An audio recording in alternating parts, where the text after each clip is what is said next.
الذين آمنوا وتطمئن قلوبهم بذكر الله ألا بذكر الله تطمئن القلوب. Bismillah. Assalamualaikum warahmatullahi wabarakatuh. Alhamdulillah ala ihsanih wa syukru lahu ala taufiqihi wa imtinanihi. Asyhadu an la ilaha illallah wahdahu la syarika lah ta'ziman li sya'nihi wa asyhadu anna Muhammadan 'abduhu wa rasuluh da'iyan ila ridwanihi wa sallallahu rabbi wa salamu alaihi wa ala alihi wa sahbihi amma ba'd. Alhamdulillah, ibu yang dirahmati Allah Subhanahu wa taala, kita bersyukur kepada Allah Subhanahu wa taala yang telah memberikan limpahan rahmatnya kepada kita semua, diberikan kita taufik dan hidayahnya. Allah Subhanahu wa taala memberikan nikmat yang teragung yang Allah Subhanahu wa taala pilih di antara hamba-hambanya, yaitu kita diberikan nikmat ilmu dan nikmat mengamalkan ilmu. Maka sungguh beruntung orang-orang yang berjalan pada nikmat ilmu dan mengamalkan ilmu. Mereka inilah yang Allah Subhanahu wa taala firmankan, siratal ladzina an'amta 'alaihim ghairil maghdubi 'alaihim waladdallin, yaitu jalannya ditempuh oleh para nabi, para siddiqin, para syuhada, para sholihin. Mereka yang menempuh jalannya ilmu dan amal, bukan jalannya orang-orang Yahudi, orang-orang yang dimurkai oleh Allah Subhanahu wa taala, yang memilih punya ilmu tapi tidak mengamalkan ilmunya. Dan bukan jalannya orang-orang Nasrani, mereka beramal tanpa ilmu. Tapi jalan yang dipilih oleh Islam, agama yang lurus ini adalah jalan ilmu dan amal. Maka sungguh mulia orang-orang yang berjalan di atas dua jalan hati ini. Inilah jalan yang Allah Subhanahu wa taala muliakan, yang membuat para rasul dan para nabi terdahulu menang di antara umat-umat yang lain. Walladzi arsala rasulahu bil huda wa dinil haqq. Dia Allah Subhanahu wa taala yang telah mengutus rasulnya bil huda, dengan huda, dengan petunjuk. Apa itu huda? Al ilmu nafi', ilmu yang bermanfaat. Wa dinil haqq. Dan apa itu dinil haqq? Dinil haqq adalah amal yang soleh. Dengan dua inilah para nabi dan para rasul ditolong oleh Allah Subhanahu wa taala. Dan dua hal inilah yang membuat keberkahan kita di dunia dan di akhirat. Dan kita bersyukur kepada Allah Subhanahu wa taala, kita telah menyelesaikan sebuah bab yang agung berkaitan tentang syahadatain. Dan kita pada hari ini kita masuk kepada bab yang selanjutnya, yaitu bab thaharah, yang merupakan bab fikih. Ibu yang dirahmati Allah Subhanahu wa taala, thaharah merupakan miftahul ibadah, kunci dari ibadah. Salat, awal, baca Quran, kemudian amalan-amalan yang lainnya terkadang disyaratkan untuk sucinya badan dan sucinya tempat. Dan itu berkaitan dengan bab thaharah. Bab thaharah merupakan bab yang agung, merupakan at-thaharah itu min al-iman. Thaharah itu merupakan bagian dari iman. Allah Subhanahu wa taala mencintai orang-orang yang bersuci. Innallaha yuhibbut tawwabin wa yuhibbul mutatahhirin. Allah mencintai orang-orang yang sering mensucikan hatinya dengan bertaubat kepada Allah Subhanahu wa taala. Ini berkaitan dengan thaharul qalbi, kesucian hati, kebersihan hati. Wa yuhibbul mutatahhirin, dan Allah mencintai orang-orang yang suka bersuci, berwudu,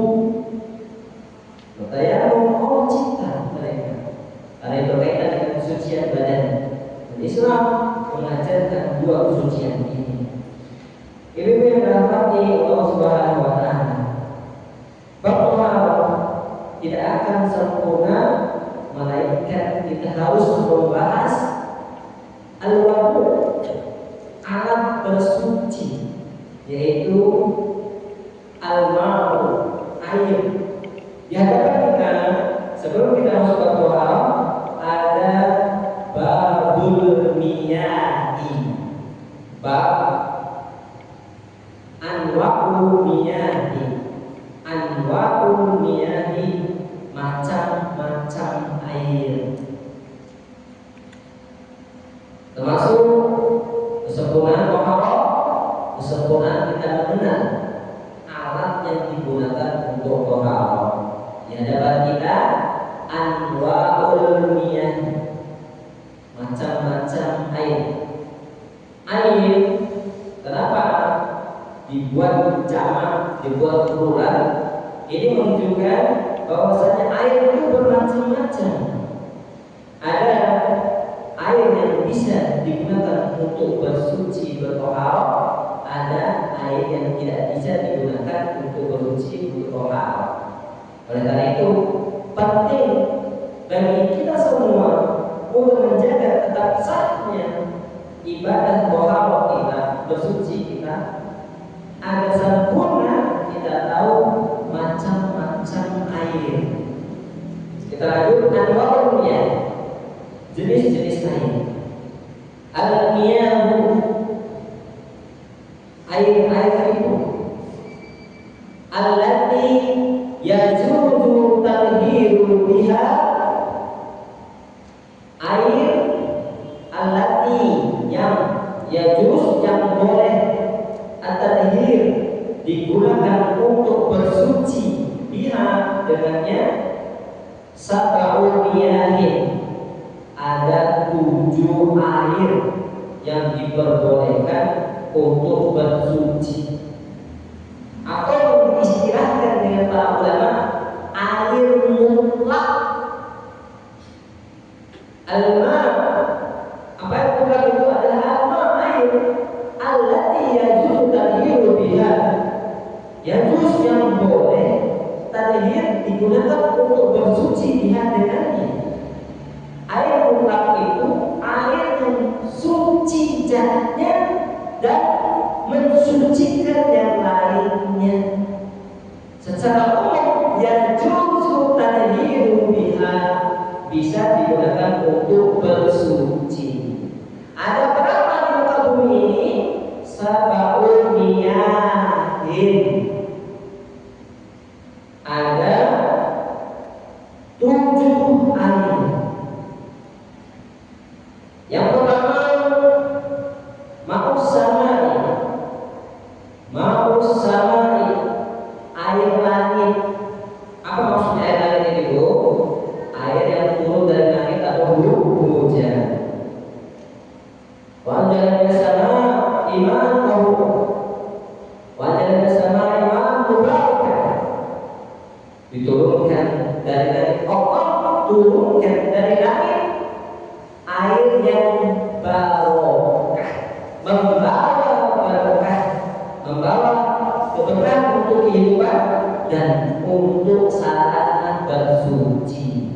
Maka air ini sungguh sangat urgensi, merupakan nikmat yang sangat urgen di sisi umat Islam. Selain untuk melanjutkan kehidupan, untuk minum, untuk kebutuhan hidup, digunakan juga air ini hidup untuk bersuci. Dan sungguh Allah Subhanahu wa Ta'ala turunkan dari langit. Ma'us sama, air yang turun dari langit, apapun bentuknya, apapun rasanya, kalau turun dari langit tidak dipengaruhi oleh zat-zat apapun, maka dia suci. Jadi air hujan, mau hujannya hujan es, mau hujannya rintik-rintik, itu suci. Kecuali di beberapa tempat yang telah terkontaminasi, ada hujan asam, dan tempat yang sudah terkontaminasi belerang atau terkontaminasi zat aktif, terkadang dulunya air hujannya hujan asam. Nah, yang seperti ini airnya suci tapi tidak mensucikan. Kenapa? Karena sudah bercampur dengan zat yang lainnya.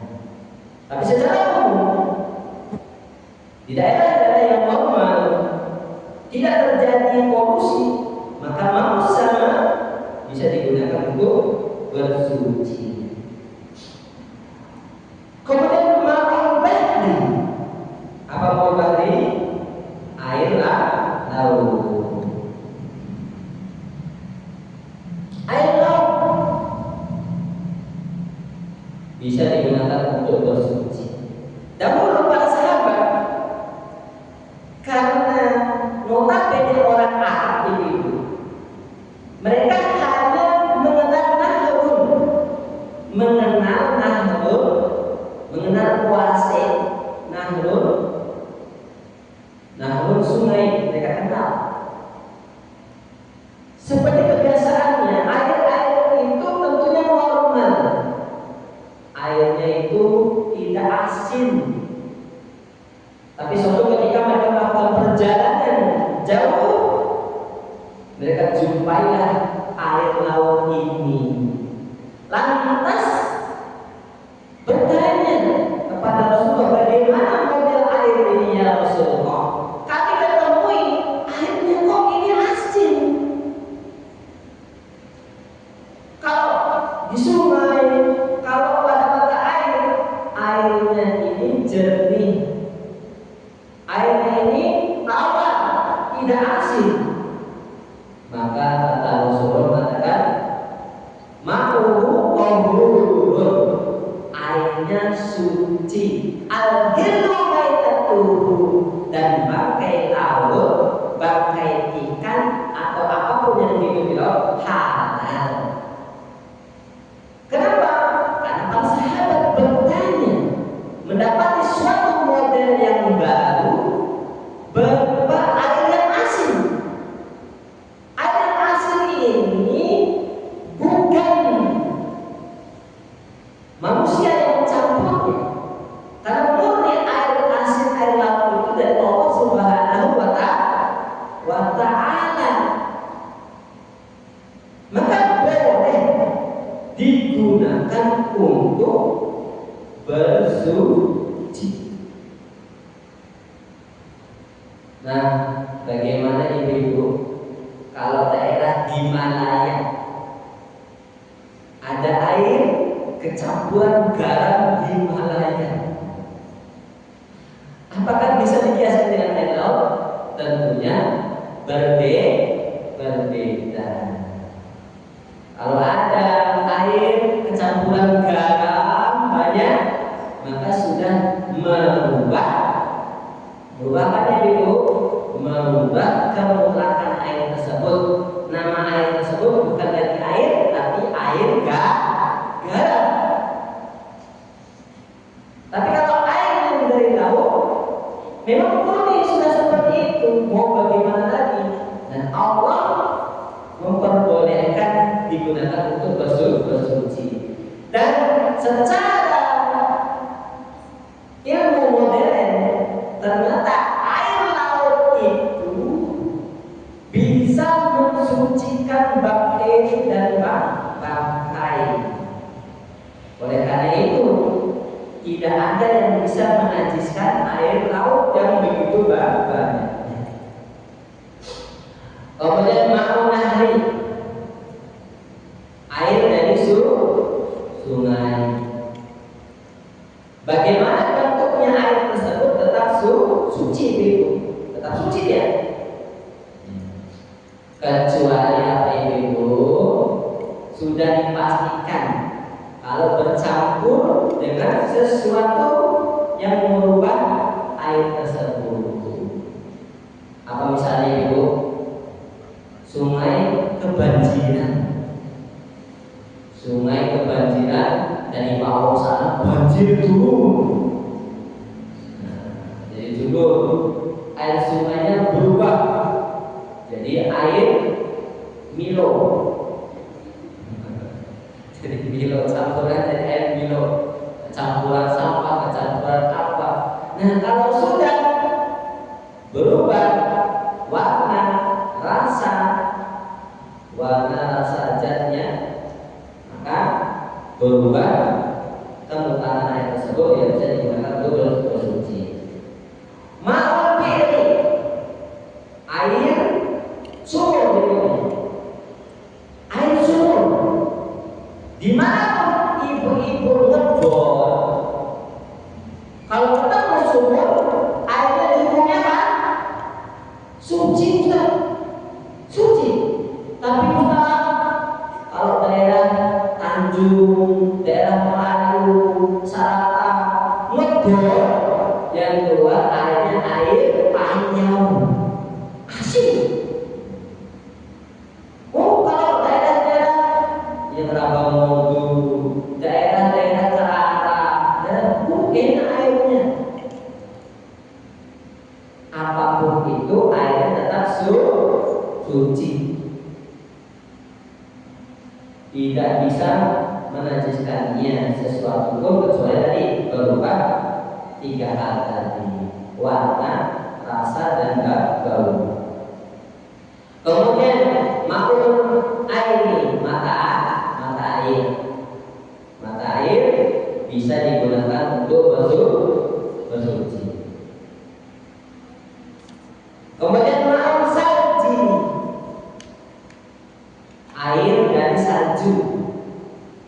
Ini teman-teman kita yang tinggal di 4 musim, mereka akan menjumpai salju. Salju mereka diamkan jadi air. Bolehkah digunakan untuk suci? Boleh. Kemudian air ma'ul barodi, air yang dingin. Air di luar, kedinginan airnya bisa digunakan untuk suci? Boleh. Air dimasukkan kulkas, dingin, boleh lagi digunakan untuk suci? Boleh. Hal ini sesuai dengan doa kita adalah doa apa? Doa kita minta bersuci bil ma'i wal salji wal barodi. Kita bersuci dengan air salju dan air dingin, air es. Diperbolehkan. Ustaz, nggak ada air, tapi di depan rumah saya ada yang jual es batu. Boleh tadi kita bersuci? Boleh. Ini teman-teman kita di Rusia, di Mongolia, ketemunya itu balok-balok es seperti itu. Mereka simpan, mereka panaskan jadi air, lalu digunakan untuk berwudu. Nah, sungguh ini kenikmatan yang Allah berikan kepada kita. Inilah jenis 7 air yang disebut air apa itu? Air mutlak. Air mutlak, air yang Allah turunkan dari muka bumi, sumbernya dari bumi, dan bisa digunakan untuk bersuci. Kemudian dari sini air terbagi menjadi 4. Sumber miyahu ala arba'ati aqsamin. Air terbagi menjadi 4. Summa, kemudian al-miyahu, air-air yang ada di muka bumi ini ala arba'ati aqsamin, ada 4 jenisnya. Yang pertama,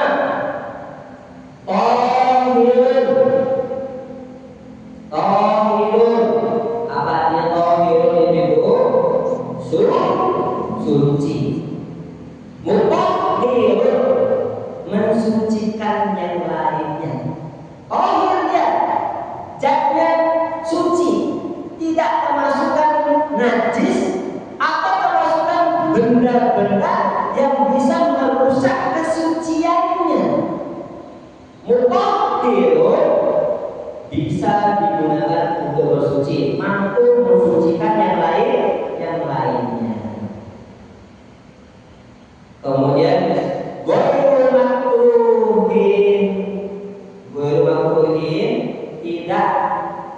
dibenci. Tidak makruh, tidak dibenci dalam penggunaan. Ustaz, ada air yang makruh, ada air yang makruh digunakan untuk bersuci. Ini pendapatnya Imam Syafi'i, mazhabnya Syafi'i. Ada air yang makruh digunakan untuk bersuci. Bukan secara dalil saja, namun secara apa? Secara medis. Dahulu air tersebut dipanaskan dalam berzana perak atau berzana besi karena sinar matahari. Jadilah air musammas.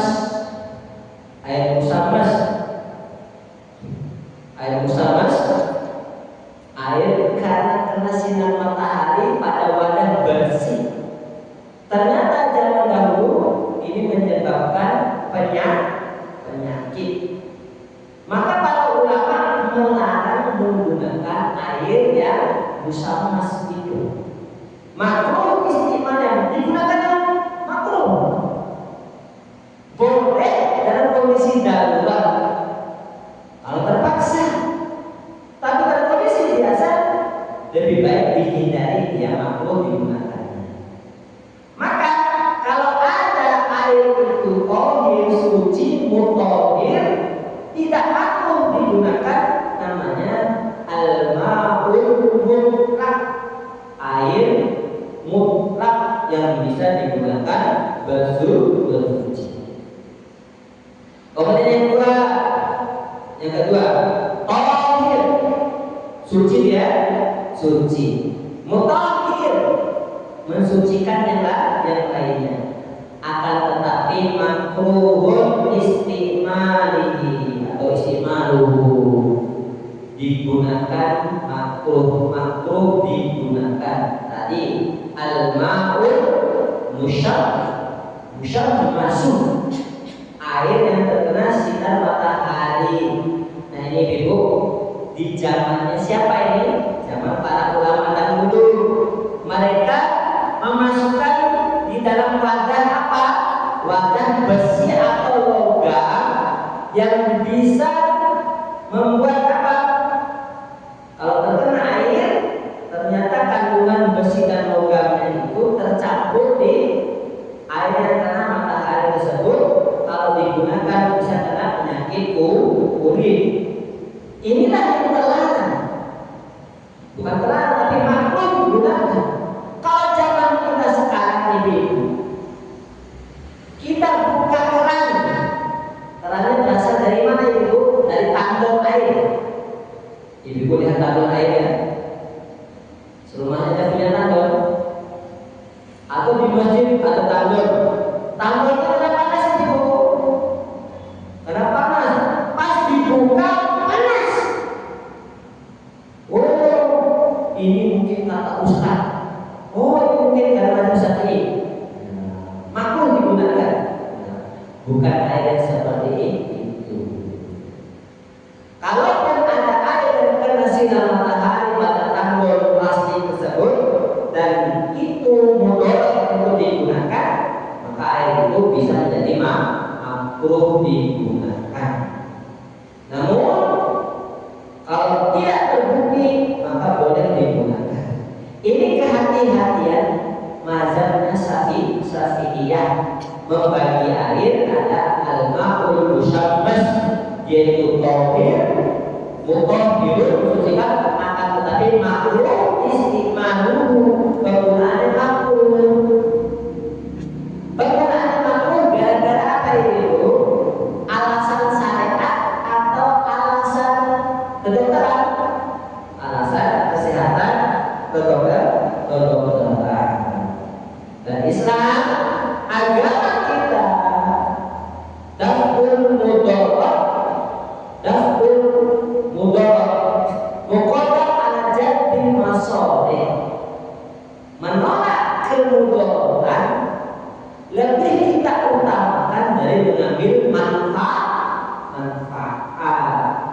Dari tujuan ini maka para ulama Salafiyah akhirnya mengkategorikan air mustamas air yang mampu digunakan.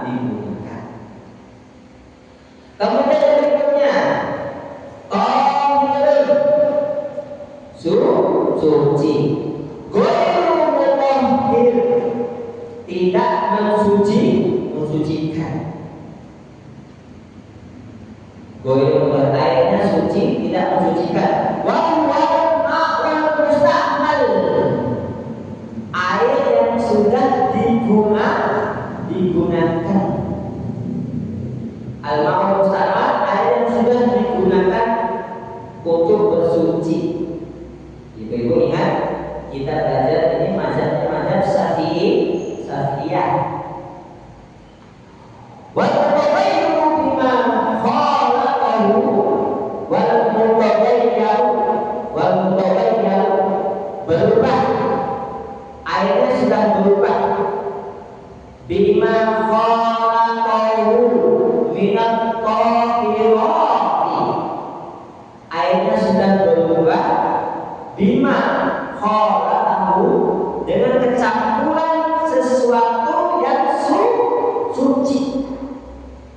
Kecampuran sesuatu yang suci. Air itu suci. Kecampuran benda suci merubah warna dan rasa airnya. Tadi tahirun suci, ghairu tahir tidak mensucikan. Contohnya air musta'mal, air yang sudah digunakan untuk bersuci. Air yang digunakan untuk mandi sudah bercampur dengan apa Ibu? Sabun, ya kan? Air yang digunakan untuk mandi musta'mal, digunakan untuk bersuci. Kalau dia berubah warna, berubah aromanya, rasanya, zatnya, maka dia sudah keluar bercampur dengan benda suci, maka jadi benda yang tidak mensucikan lagi. Begitu. Adapun air digunakan untuk berwudu, kita tampung Ibu ya, kita tampung. Atau air yang digunakan mandi wajib, kita tampung. Bagaimana hukum airnya kalau tidak berubah warnanya, tidak berubah baunya, rasanya, maka air itu tetap suci.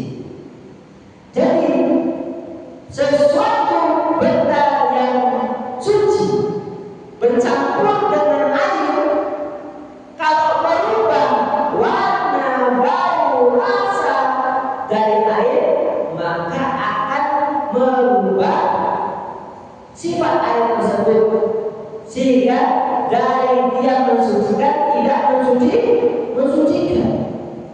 Inilah masalahnya yang harus kita titik beratkan. Walaupun berubahnya bima khalaqahu minal tahirah, karena bercampur sesuatu yang suci dan berubah zat air tersebut. Air itu ketemu dengan susu bubuk. Airnya suci nggak Ibu? Suci. Mensucikan nggak? Mensucikan. Campuran susu bubuk berubah menjadi apa Ibu? Air susu. Boleh nggak digunakan bersuci? Tidak boleh. Air tercampur gula, merubah nggak Ibu? Berubah.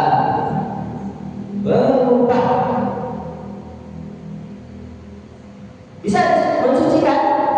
Tidak bisa digunakan untuk bersuci.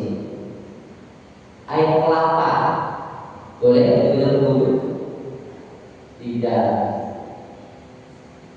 Ibu-ibu ke hutan, ketemu bambu. Setelah ditusuk, bambunya keluar air. Boleh digunakan suci? Tidak, bukan air mutlak, tapi sudah dinamakan air bambu. Nah, masalah di sini kecampuran zat tersebut merubah kemutlakan air. Oleh karena itu, ibu-ibu yang sering memandikan jenazah,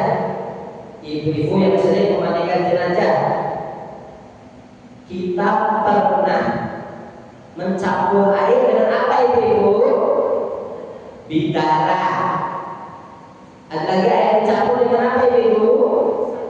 Air kapur baru. Jangan sampai campuran bidara itu lebih banyak daripada airnya. Kenapa itu? Akan menjadi air suci yang tidak mensucikan lagi. Air biasa kita mandikan mandi, dia telah suci. Berarti berapa kali mandi? 1 kali mandi. Air bidaranya Ustaz, banyak sekali bidaranya. Banyak sekali apa itu? Campuran bidaranya. Jadi warna apa ibu airnya? Hijau sekali. Bisa tak digunakan untuk mensucikan? Tidak. Air kapur, ibu semangat ambil kapur baru 1 tahun, ditumbuk, campur di air 1 ember. Berubah enggak? Berubah. Berarti hakikatnya dia mandinya berapa kali? 1 kali saja. Disinilah kepekaan kita. Jangan sampai kita mencampur kapur bagus, mencampur bidara lebih banyak, sehingga tatkala kita memandikan jenazah tidak mensucikan lagi. Berarti hakikatnya mandinya sekali. Inilah bagaimana kelihaian para ulama kita membagi air. Ada sesuatu zatnya suci, kalau ketemu dengan air tersebut maka berubah air, jadilah airnya tidak mensucikan lagi. Ustaz, kok dulu Ustaz? Air saya campuran pasir sedikit, berubah gak warnanya? Berubah gak baunya? Berubah gak rasanya? Kalau tidak berubah, airnya suci, mensucikan ibu-ibu. Baru campuran sedikit. Nah, sedikit tidaknya itu berapa batasannya? Nanti kita akan lanjut. Berikutnya yang terakhir, ma'un najas. Ma'un najasun, air najis. Apa air najis itu? Bagaimana syarat-syaratnya?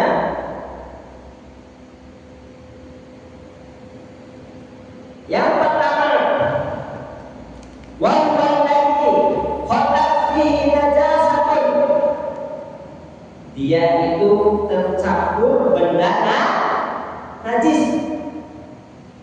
Tercampur benda najis. Ingat, bercampur benda najis ini sampai bagaimana itu? Merubah warna, merubah aroma, merubah rasa.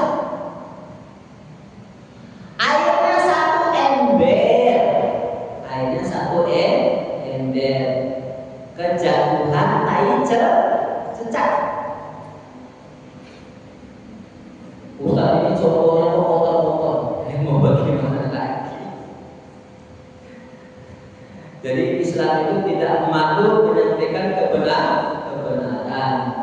Aku bukan di rumah saya punya air 1 ember kecil. Jatuhkan air cecak 1. Bagaimana hukum air tersebut?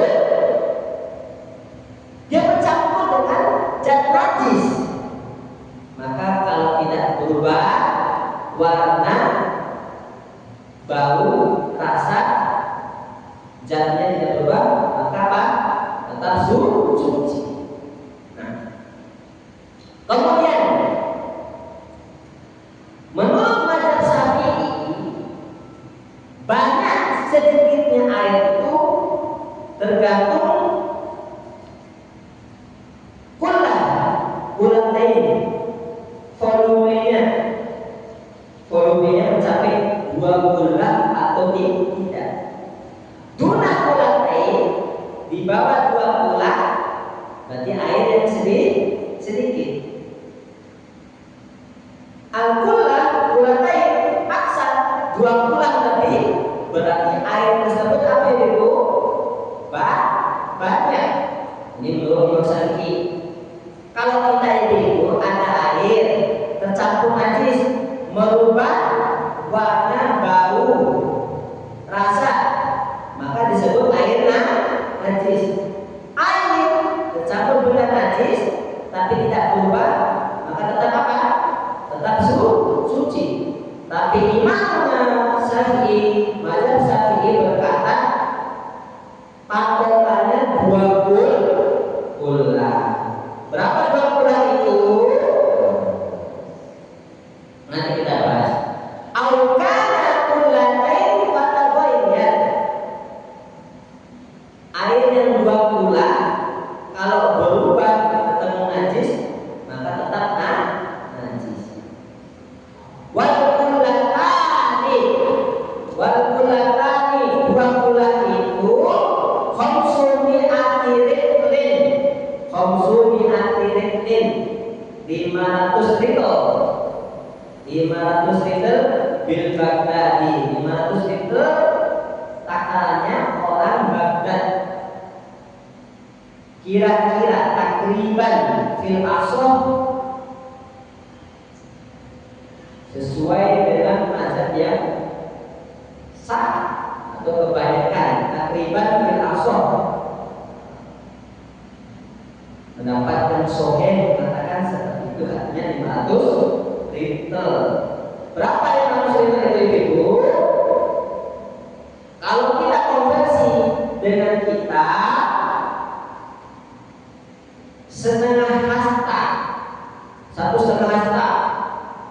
1,5 hasta berapa ibu? 1,5 hasta. 1 hasta itu dapat 1 meter. 60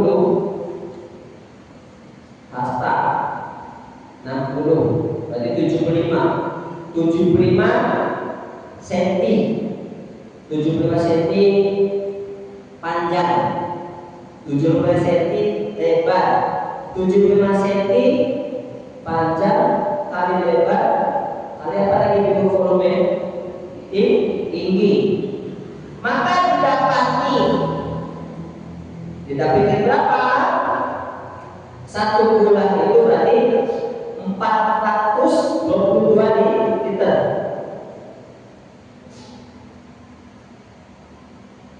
Jadi 2 bulan itu berarti termasuk 422 liter. Jadi pendapatnya Imam Syafi'i mengatakan 2 bulan itu 422 liter. Berarti sekitar itu.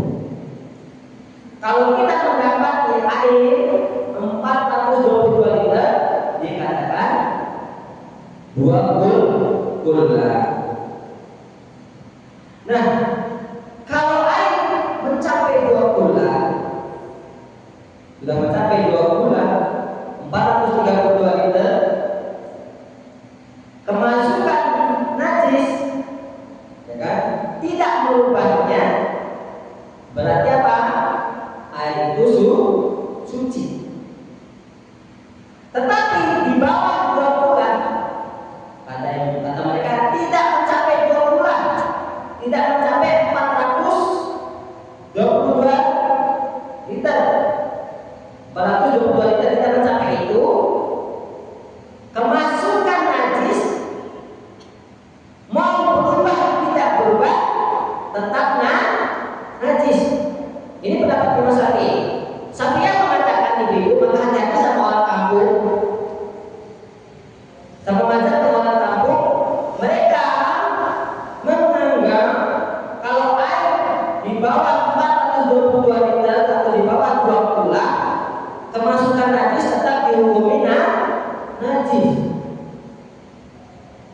Berarti ibu satu ember kemasukan tai cecak tidak berubah. Satu ember sampai ke 422 liter. Satu ember bekas cetak yang besar kemasukan tai cecak. Kalau kita tidak berubah berarti suci. Tapi untuk pendapat orang kampung itu najis karena sudah kemasukan apa? Tai cecak. Karena di bawah ukuran volumenya di bawah 422 liter. Oleh karena itu kalau masjid-masjid orang dulu, bapak-bapak kita, ibu-ibu kita orang kampung, mereka membuat bak yang besar. Untuk apa? Agar mencapai 20 ulah seperti itu. Maka di sini ada perbedaan fikih yang harus kita itu apa? Tumanina, harus berikan toleransi. Ustaz, kita belajar sama ustaz Mekah Madinah. Berarti mazhabnya apa ibu? Hanbali. Orang-orang Hanbali, mazhab Hanbali, air kemasukan najis tidak merubah air tersebut, tetap diukur. Dihukumi suci. Oleh karena itu, di sini kehati-hatian kita muamalah dengan orang kampung ibu-ibu. Kamu ini bang kamu itu kok bang kamu kemasukan tai cecak airnya najis. Itu mengajar mereka karena bak kita belum mencapai sabar 2 bulan, yaitu 422 liter itu. Oleh karena itu untuk kehati-hatian maka dibuatlah bak yang besar agar kalau masukkan najis airnya selamat seperti itu. Ini kehati-hatian pada Syafi'iyah. Oleh karena itu kita sebagai seorang muslim dalam masalah fikih kita menghormati segala pendapat yang ada dalilnya. Kita hargai istihadnya, bercapek-capek para ulama kita di dalam hukum fikih tanpa harus dijadikan perbedaan dan perselisihan sesama. Nah ini masalah air. Insyaallah kita lanjut dulu ya. Berarti air najis kalau menurut Hambali kita, kebanyakan kita di sini, kalau kemasukan najis berubah airnya, itulah air mutan najis, air kemasukan benda najis. Maka hukumnya airnya tidak suci dan tidak mensucikan. Kalau kena bagian tubuh maka najis. Tapi kalau ukurannya orang kampung harus sampai 2 bulan. Airnya 2 bulan tidak menajiskan sesuatu apapun. Tapi kalau air tersebut berubah maka najis seperti itu. Kalau belum sampai 2 bulan, kemudian dimasukkan najis, berubah atau tetap tidak berubah, tetap dihukumi najis oleh mazhab siapa? Mazhab Syafi'iyah. Paham itu? Inilah perbedaan kita menghukumi air suci. Kalau air suci menurut kita air mutlak, kan dia tohir mutohir, suci dan mensucikan. Air najis, air yang kemasukan najis sehingga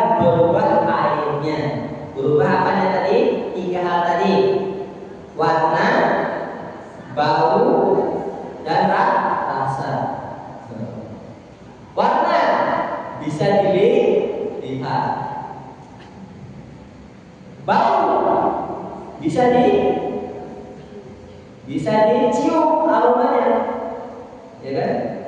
Nah, kalau rasa itu nggak ada orang yang mau rasakan. Paham ya Ibu? Kalau qadarullah, ya kan? Pada keadaan darurat itu kan ya. Minum air. Kok berubah rasanya? Ada apa ini? Ternyata ada bangkai di tikus. Maka apa hukumnya air tersebut? Nah, najis. Kita sudah makan najis, minuman najis. Itulah. Nah, berarti nggak sampai kita merasakan itu. Itu terjadi pada saat kondisi kita tidak mengetahuinya. Apa itu? Ternyata kita nyimpan es buah. Es buahnya apa itu? Kejatuhan kendoci. Apa kendoci ya? Tikus kecil. Kemasukan tikus kecil mati di situ. Apa hukumnya air tersebut? Es buah tersebut. Jadi najis, sudah berubah rasanya. Sudah berubah rasanya. Qadarullah kita merasakannya. Berarti kalau air tersebut terkena tubuh kita, wajib dibasuh. Ada sisanya di mulut, ya dibasuh mulutnya begitu. Nah, itu kondisi yang kita praktekkan, kondisi darurat. Jadi insya Allah kita menemukan air itu hanya sekedar dengan bau dan warna, nggak sampai terasa. Nah, awan yang dirahmati Allah Subhanahu wa Ta'ala itu bab air. Nah, kita lanjutkan. At-taharatu.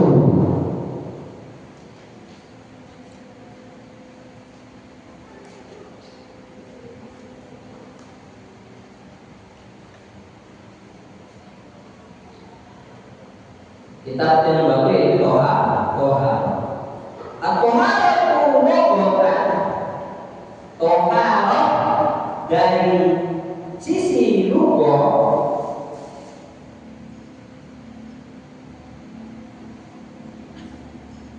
hiya an-nadhafatu.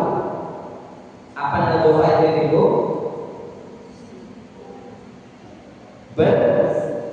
Bersih. Dari segi bahasa kata toharah berarti bersih. Makanya ada hadis apa itu? Hadis an-nadhafatu minal iman. Yang benar toharah bukan iman, bukan nadhafah. Karena bersih belum tentu suci. Kemudian nazahatu suci, bersih dan suci.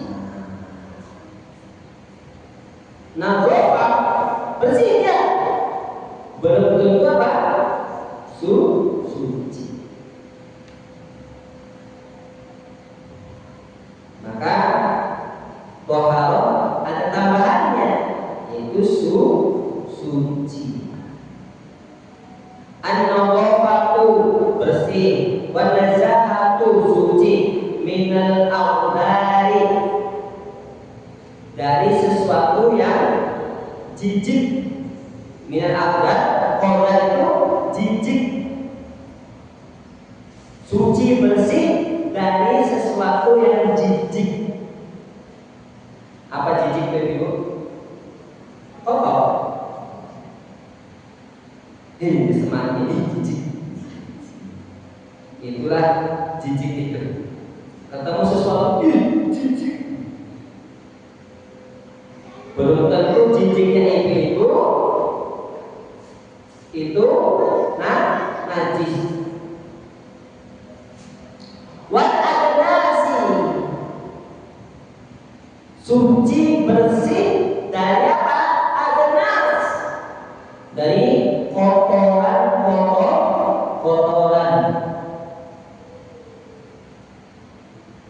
Berarti kalau ada orang ngomong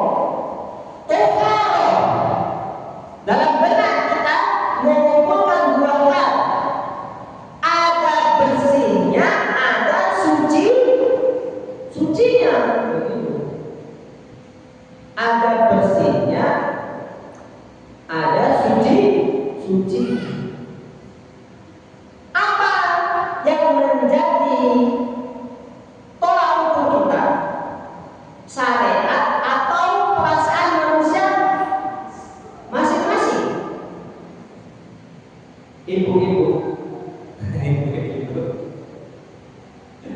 suci belum tentu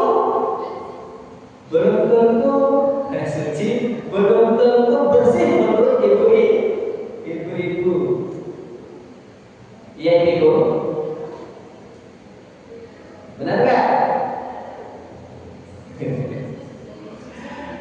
Apa tadi?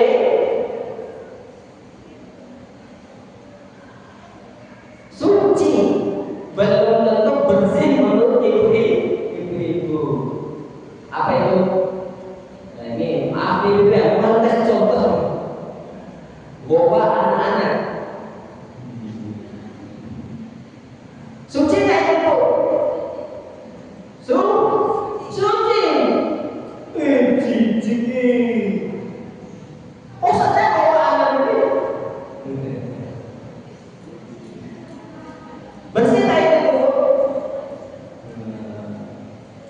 Kalau menurut perasaan nggak bersih, jijik ya.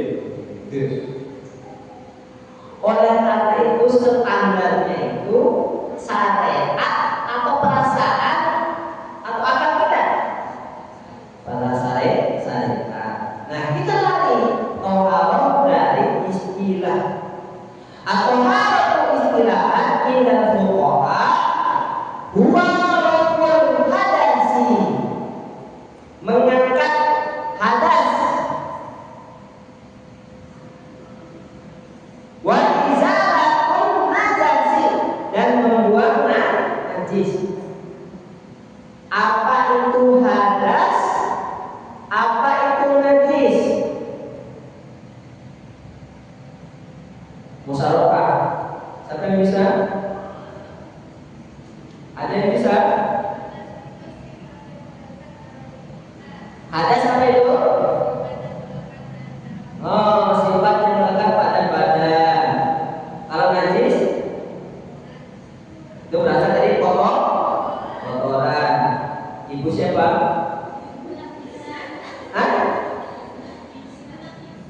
Ibu Nafisa. Oh, Nafisa di forum semua hadiahnya sama Nafisa ini. Ibu Nafisa. Nanti juga kita urutkan kemarin siapa saja yang juara dari anak pondok, juara dari ibu-ibu, juara yang rajin. Insyaallah nanti ada hadiahnya. Ikuti terus sampai terakhir. Nanti setiap bulan ada pembagian door prize. Kemudian akhir semester kita menunjukkan juara pun ada door prize-nya, ada persahadannya. Insyaallah kehadiran kita ini tidak sia-sia, apalagi di mata Allah. Ibu Nafisa. Raful hadas, mengangkat hadas. Nanti kita akan jelaskan hadas itu sifat yang ada pada badan kita. Kalau kita itu duduk dari BAD, BAK itu namanya terkena hadas. Ketuk, berarti saya telah berhadas. Bagaimana cara mengangkatnya? Berwudu. berwudu. Pertama toharoh, BAT, cara mengangkatnya, kotorannya dibersihkan. Orangnya raful hadas dengan berwudu. Mimpi basah. Berarti apa? Orang berhadas. Hadasnya hadas besar. Bagaimana caranya? Caranya dengan apa? Dengan mandi besar. Ijabatun najis itu kotoran-kotorannya dianggap kotor oleh syariat, sehingga dihukumi najis, harus diangkat. Kita sebagai seorang muslim tidak boleh terkena najis atau bermain-main dengan najis. Ada di sini yang suka bermain-main dengan najis. Najis itu kita pegang ala darurat. Tidak boleh kita bermain-main dengannya.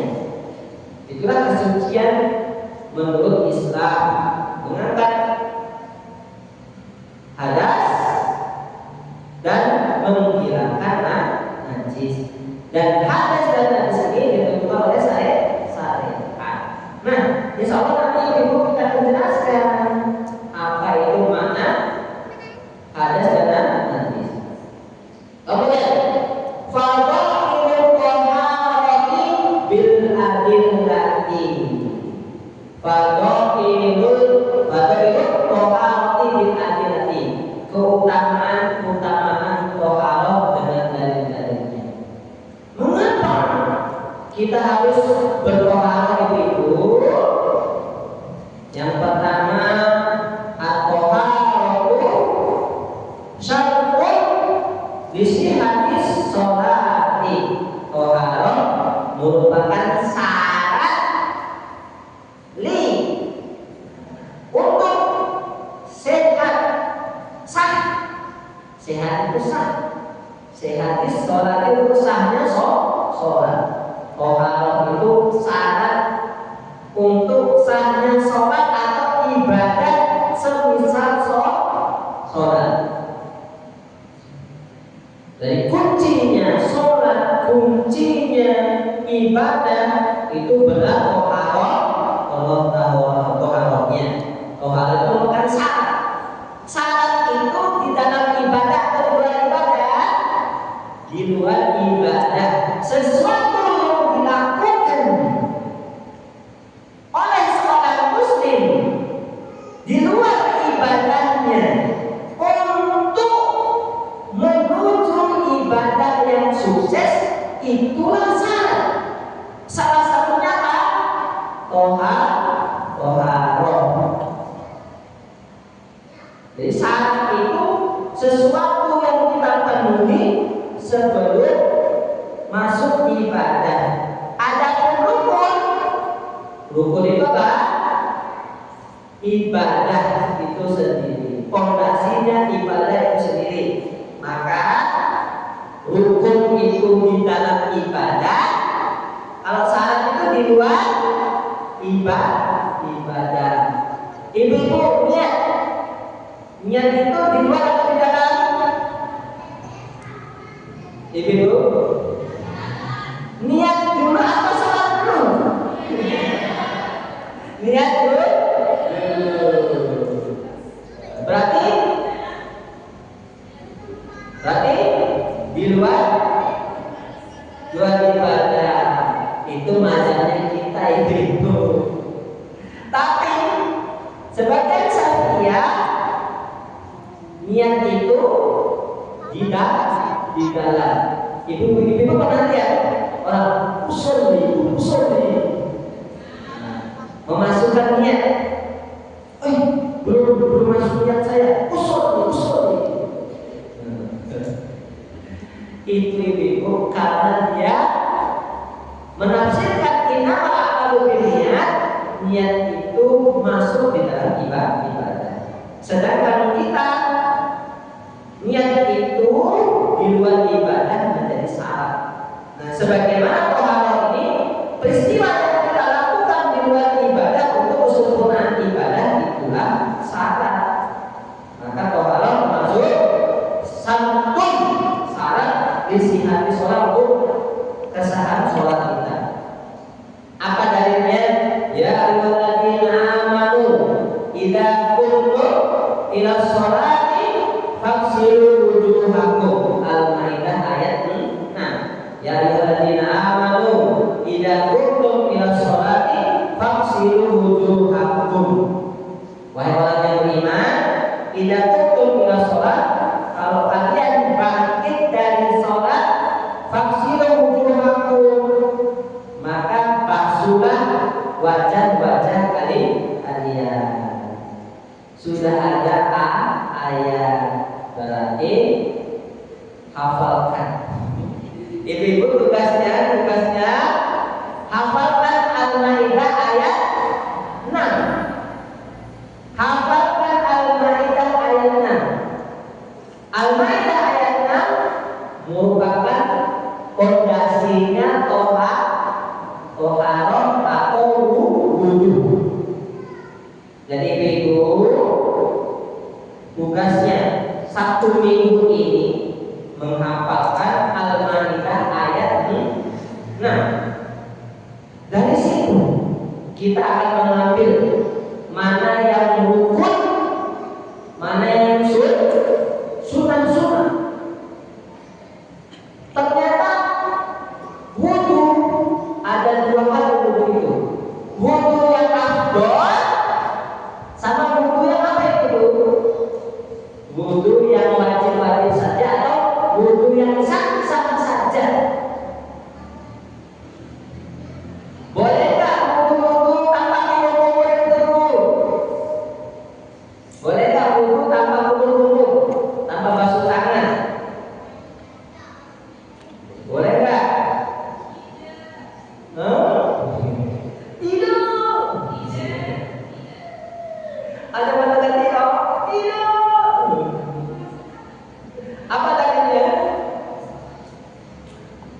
Dalilnya Al-Maidah ayat 6 itu. Apa yang wajib? Faghsilu wujuhakum wa aydiyakum ilal marafiq.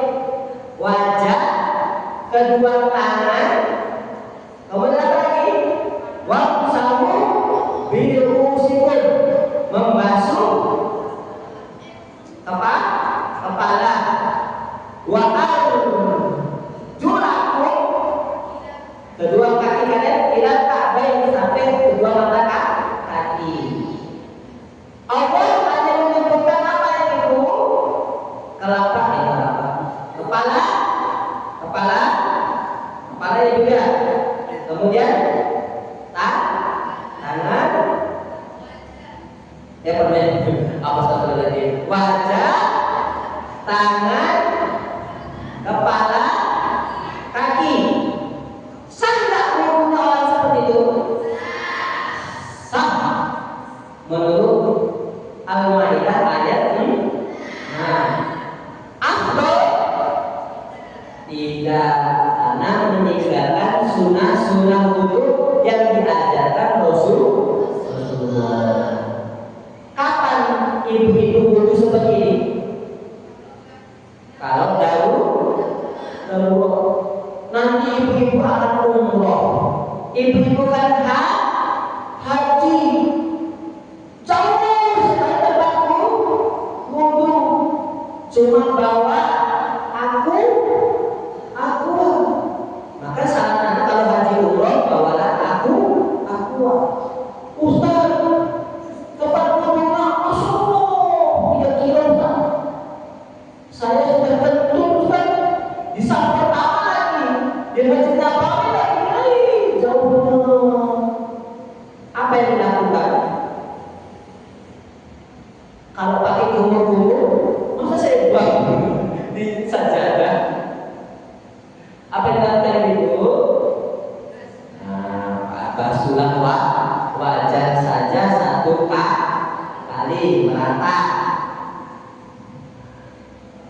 basuh wajah itu sampai airnya bertetesan. Kemudian kedua tangan airnya sampai bertetesan. Adapun kepala bahasa Al-Qur'annya mengusap. Diusapkan air tidak sampai menetes. Wa arjulakum, sedangkan kaki dibasuh atau diusap? Dibasuh atau digusur. Airnya diteteskan, dibasuh sampai menetes. Itu sudah sah menurut syariat. Ustaz, airnya untuk minum, Ustaz gimana? Ustaz ini jauh sekali. Ya sudah, apa yang dilakukan ibu? Tayamum. Ternyata Masjid Nabawi bersih sekali.